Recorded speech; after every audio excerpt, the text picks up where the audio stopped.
Una fitta nebbia nel corso della giornata di oggi non ha concesso alcuna tregua fin dalle prime ore di questa mattina e ha così, almeno in parte, rubato la scena al carnevale nella giornata clou del martedì grasso, ovvero l'inizio del periodo più importante.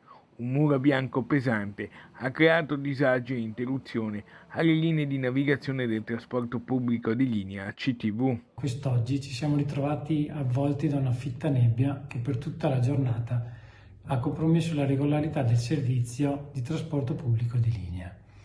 Se dall'inizio dei servizi siamo riusciti ad assicurare servizi frazionati e dirottati, dalle ore 8 alle ore 12 la visibilità si è ridotta a meno di 70 metri e siamo stati obbligati a ridurre i servizi garantendo le sole spole per le isole e il servizio lungo il Canal Grande.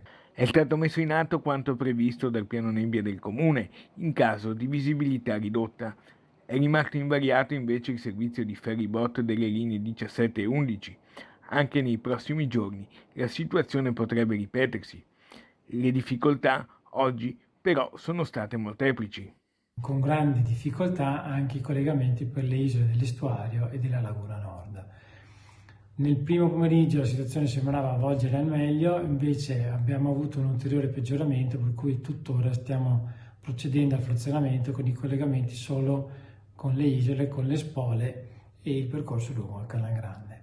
Speriamo la situazione migliori, altrimenti sarà veramente una giornata molto complicata per il servizio pubblico di linea.